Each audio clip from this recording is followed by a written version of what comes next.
So how are we doing today? Good? Yes? Yes? If you sit on this side of the church, that sun is really, really warm. If you need to get warmed up. Today I wanted to talk about your gift sets and how you use them and how you explore them. And I brought I don't know how many of you are familiar with the Tao Te Ching, but I'd like to read you one from here and then go from there. And it depends on what translation you pick up, on whether it's number 10 or number 54. So if you're trying to find it, look for either number. So you can make your soul embrace the one. Can you do that and not lose it? Can you gather your vital breath and yet be tender like a newborn baby? Can you clean your inner reflection and keep it spotless? Can you care for the people and rule and be a leader and not be cunning? Can you open and close the gate of heaven and yet allow for softness of understanding? Can you comprehend everything in the four directions and still do nothing? To give birth to them and to nourish them, carry them without possessing them, care for them without subduing them, raise them without steering them. All of that is the greatest virtue. When I was deciding on how to start today, this is the first thing that came up. Because Lao Tzu talks about in this, everybody has that special place.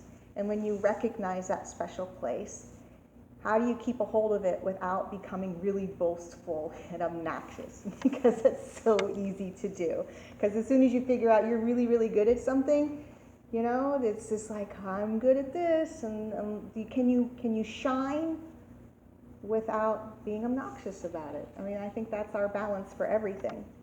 And that's awareness. That's our all of our journey of awareness.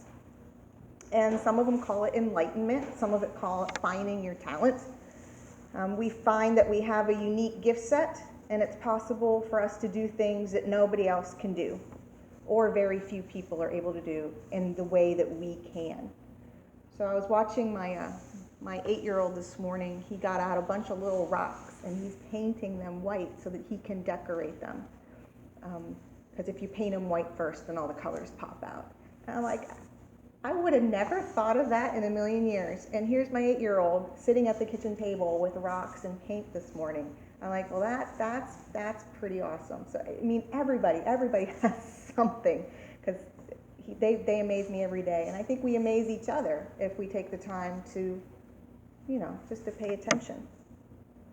And when we find our own talents, we relish in our newfound talents. We talk about them, we explore them, we go to classes to learn more about them, we read, practice, and we live in the awe of what we receive from Spirit. So you ever been around somebody that has just had an experience, and that's what they talk about, and that's what they want to share, and they're so excited, and it's kind of neat just to be in their presence because they're so excited no matter what it is. We discover we have the ability to feel Spirit working with us. We understand our own intuition is telling us it would be best to turn left than turn right. And I actually have a story there. That happened to me for my own intuition. I was very, very lost in New Jersey and headed right towards Manhattan, where I did not want to go. And I couldn't figure out how to get off the road, going right for the, I think it was the George Washington Bridge. Yeah, I was lost. And I remember praying out loud, please get me out of here. I don't know where I'm at. I can't go into the city. I can't. And I heard really clear, go west. And the very next sign on the road had west. And I was like, veer right off the road and follow all the west signs until I got to a place where my GPS remembered where I was. So, and we all have that somehow. We all have that kind of intuition. We're all connected. We feel when people are being hurtful to us. We know whether they're smiling about it or not. We know. And the people that have our best interest at heart, we know that too. We are very aware. Sometimes this awareness happens in one pure moment of clarity. Like if you talk to or listen to Eckhart Tolle. How many are familiar with Eckhart Tolle? A couple, good. He's amazing if you have the chance to look him up at all. He wrote The Power of Now and a couple other ones, lectures. But for his life, he had this tremendous moment of clarity. Just bam, at his lowest point in his life. He was basically homeless, sitting on a park bench, and wow. He became just so aware of how connected and blessed he was, even in that moment. And some of us have that. Some of us have that out of nowhere. It's like similar to Paul on his way to Damascus, and he gets knocked off that horse. It's like, here's the light. Do you understand now? And sometimes we get knocked off our proverbial horse to do something different in our lives. Or a path might come into view that looks like it's difficult and it's scary and it's fearful, but really it's the one that will bring about our best experience and allow for best service of the divine.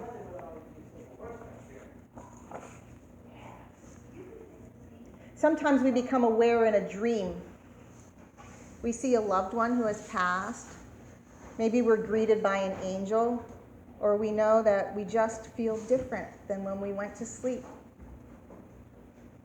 Maybe you're one of those people that don't have a really huge awareness experience. Maybe you have little light shining moments. Those times like when you have your kids with you and 500 bags of groceries and you have to take the bus because your car's in the garage and that one person stands up and gives you their seat. Those little light shining moments. Perhaps you get that phone call or that text right at the right time. And it brightens your day, lets you know you're not alone. Maybe you hear laughter of a baby, or maybe you see a little flower popping up and all this white stuff that won't go away. And maybe it's just in silence. Maybe that silence allows you the recognition of what's beautiful. Maybe you hear your breath in a way that you didn't hear before, or you feel yourself just being present. Some of us have talents that we have always been good at, or we recognized and work on them to make them better. You know, there's carpenters and car repair people. I love my car repair person. He's one of my favorite people. There's teachers and nurses. There's people that knit, and there's gardeners, and salespeople, on and on and on. The list is endless. Not one is better or more perfect than the other. All those talents are wonderful. And with each of those gift sets, even if you don't think of them as spiritual, there's always a chance to serve a greater purpose. Always. I was with some people at a workshop, and she was in a marketing sales situation, and she had worked her way up the ladder where she was in charge of people, and but she was struggling with, well, she was aware of all this stuff, and she knew she was a healer, and is that really serving purpose? And through the workshop, she realized, or she was able to voice, that is her presence there that does help the people around her, that she's able to use both. It doesn't matter where, and she's very, very good at her job, you know. And so for her to realize that her being very, very good with that talent and also being aware in a way that her co-workers might not be aware allowed her a unique opportunity to share, that she didn't need to go necessarily to a church setting to be of service. So our placement in the world is not by accident. We're placed in places and situations that allow us to learn. They're almost like setups. And we learn the art of compassion, peace. We learn forgiveness and love, empathy, sincerity, honesty, sometimes charity and trust. It's very easy sometimes when we become very aware of our surroundings. And we become very aware of spirit and very aware of our own unique and innate intuitive abilities that we may think we know more than the people around us. That's easy to do. In fact, you might know. You might know more than somebody around you. That might be the case for that particular situation. Like the highly intuitive nurse that just knows that diagnosis just isn't quite right and there's something else that could be done. Or the teacher that watches students struggle and knows that if something were to be different at the home, that maybe that student could thrive in the classroom. And even though we know, it doesn't mean we can do anything sometimes other than to send that healing and to be aware. Sometimes to be aware is to allow that other people come aware on their own terms. And that might be the hardest part. How we handle ourselves, we're in a position of any kind of awareness or power, is most necessary for our own connection with spirit. And that's what brings me back to the beginning, where it's that modesty. How do we handle that? Not only is the experience and the awareness important, but allowing for growing up in that experience and understanding on how it really fits is also important. In retaining modesty through the awareness, it is in understanding, and sometimes the best thing we can do for each other is to allow our presence, both physically and through the intention of healing thoughts and prayers. Sometimes that is the most important. Sometimes just being present. I have a student in New Jersey that contacted me just a couple days ago. She's been working with me on spiritual healing. And she was also simultaneously taking classes to be able to serve in hospice situations. So, and she's finished that training and she's been assigned to a couple areas and she's very happy to start that work. But to listen to her from when we first started to now is so beautiful, because originally it was, I gotta go in there and I gotta fix these people and I gotta make them aware and I gotta do that. And now she's like, I just want to go sit and hold their hand and allow for presence of spirit. I was like, holy cow, that is just the most beautiful thing, to know that we can be of so much service just by presence alone, and to allow the energy of the universe and the spirit to work through your presence only. So it's not up to us always to let others know how we view the situation and how we believe that spirit is telling us what needs to be fixed. Sometimes our perceptions are not the perceptions of people around us. I think you touched on that at the beginning. I like that when that happens. The reality is spirit will always help guide us to what we need for our own personal soul growth. And our own personal soul growth doesn't need to and does not always match up what society believes or what our neighbor believes or what we think other people should be doing. It goes both ways. The hardest part in our own intuition development is deepening our own personal connection with spirit. Your own personal connection. When you deepen that, that's what you learn from, but also what other people learn from. It's how you react to things, how you handle yourself, how you say or don't say the things. We start to understand that the universe and the realities of the universe are much bigger and much more complex than we can ever imagine. We just don't have a clue. We really don't have a clue. And sometimes that's the biggest reality, right there. Sometimes the best thing that can happen is something bad. We don't know.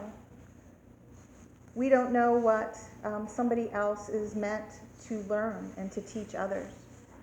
So the person that became homeless, maybe he made a commitment to Spirit that said, you know what, I'm going to learn everything I can about humility and teach others while I'm there. And his pathway to learning humility was becoming homeless.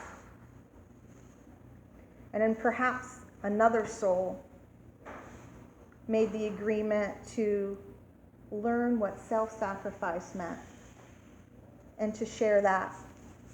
And that person is the one that picked up the homeless person and taught them how to do a resume and helped them make the calls and make a placement of work. We don't know what the grander scheme is. I wish I knew who told me this, but it was just recently. They're like, you know the lion that eats the gazelle? Is he bad? And I went, wow, wow. That is a really neat way to just kind of put it in perspective.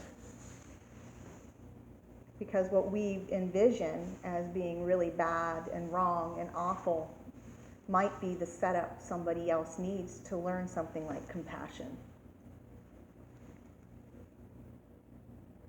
And who's to say that somewhere in the realm of heaven, we didn't sit down with somebody else and say, you know what, I really want to learn what self-sacrifice means. And they say, okay, I'll make it possible in my life for you to have that lesson. Again, the reality is right now, until we make it home again, we don't have a clue. So much patience and compassion for each other in your own awareness and other people's awareness is ridiculously necessary. We don't understand why some people go through the things that they do. We just don't. What I do understand is that no experience is wasted, and no experience is in retribution for something else. So that homeless person, he wasn't being punished for something. It was his experience for this lifetime. We are not punished through our circumstances. We are always completely 100% loved more than anything and more than anybody could possibly ever imagine until we return home to Spirit and we have that little sit down with our angels and with Creator and understand. Lao Tzu calls this mysterious integrity. It's integrity without knowing. Understanding that we don't need to know. That it's okay to know. And we can still have the experience and still understand the love of the universe. Integrity understands that we are capable for a level of understanding and guidance through our intuition, through our past spirit loved ones, through our angels and our guides and helpers. Integrity is awareness that the Holy Spirit never, ever, ever, ever, ever, ever, ever leaves you alone. Ever, ever. Is that enough evers? The trick is whether we choose to listen to the guidance or not. Whether we choose to hear the guidance is always, always there in every situation and every person through the eyes of love. Even if it is the hardest thing for us to do at that time, even if the guidance isn't what we want to hear, it's with so much love. We are asked to hold ourselves with the utmost integrity and not to be boastful enough to say that we have all the answers. We have our own experience. We have answers for ourselves. The answers might be based on our own personal interpretation of our own personal connection, and that's it. And maybe that's just enough for us. I'd like to think so. To know that we are not alone and that we are guided. Our communication, our connection, our understanding is uniquely our own. Totally our own. And that's something we're going to explore in class after, is how you uniquely connect to yourself and then to Holy Spirit and beyond that. We can be a supportive force for each other in that understanding. We can offer advice when asked. We can accept the advice that we give may not feel intuitively correct for the person we're speaking with. That's a hard one. That's a hard one. Especially when you're dealing with people that you love that are sick. And something in you just says, you know, we need to go get a third opinion. And they're like, nah, I'm going to try this thing. And it just tears you up. But the best thing you can do is just be supportive for whatever decision they've made at that point. We can accept that each person and every person has a right to their own personal spirit connection. And we can accept that each person is as loved and is capable of receiving information just as we are. And has the right to choose how to develop that and when to develop that connection. And yes, it can be developed. It can be. Not one person has the cornerstone of being connected to God. You're all there. It's just recognizing your own personal signs. We can also accept that even in the midst of not understanding or agreeing with each other, there's something very powerful about allowing the observation and allowing for the love to permeate through us. We will learn something. We have the capacity to learn through observation and the witness of the world around us, even if we think it's just not for us. We've learned that it's not for us.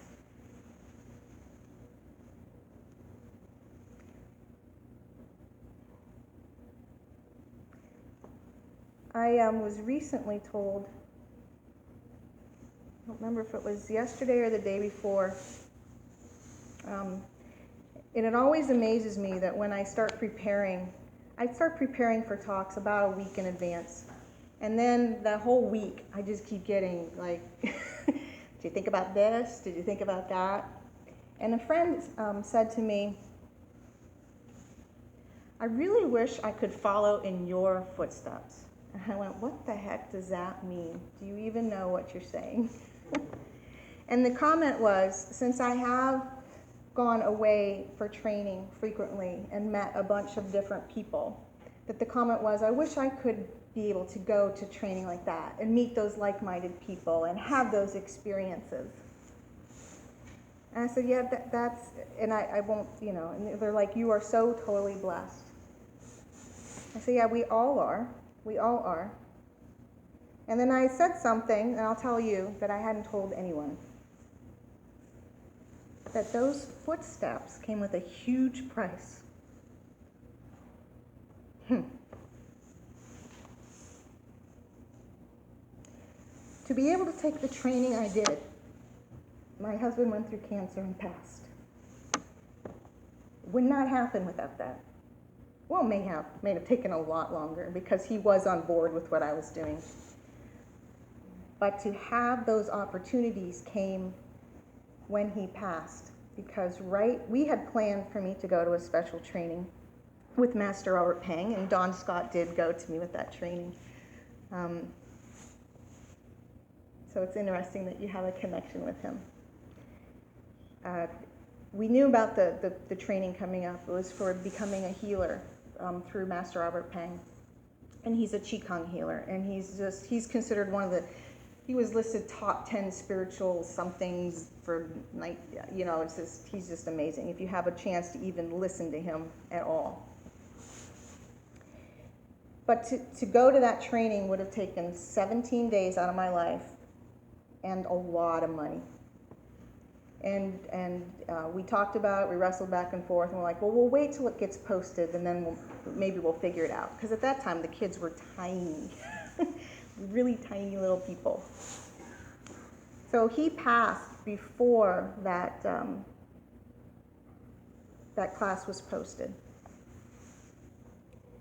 And when that class got posted, I received a check in the mail from his work for money that was sitting there for him that I did not know existed.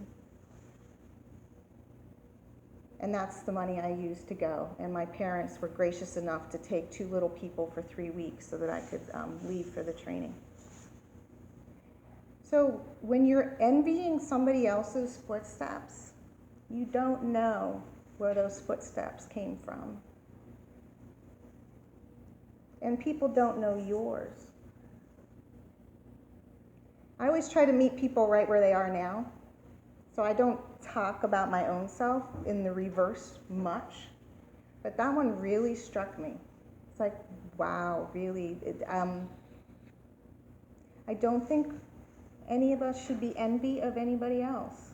We each are so cool in what we can do, whatever we can do. That's enough. That's enough. So when you learn that, there's part of your soul that reaches out to the rest. And we all are enriched from you enriching yourself in that way. So if your job on this planet right now is to learn the word compassion, once you've learned that, once you've embraced it and start to shine it, we are all enriched from it. And it doesn't matter whether you've learned that because you were a used car salesman, or you're really good at the steel mill, or you bred extra special lilies that everybody loves, and you've given them to people to brighten their day. You know, whatever it is, we all learn from each other.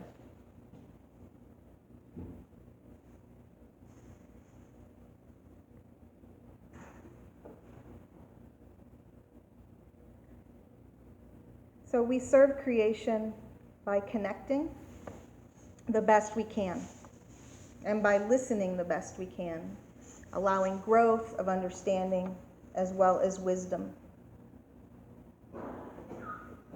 Ken Wilber is a philosopher, and if you don't know him and you like heavy-duty stuff, I would highly suggest you look him up.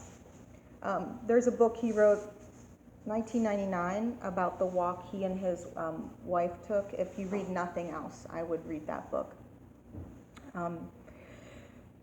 But he talks about our awareness and our connection to the Spirit in the way of first waking up. So that's, we become aware. We know that we are more than this human stuff.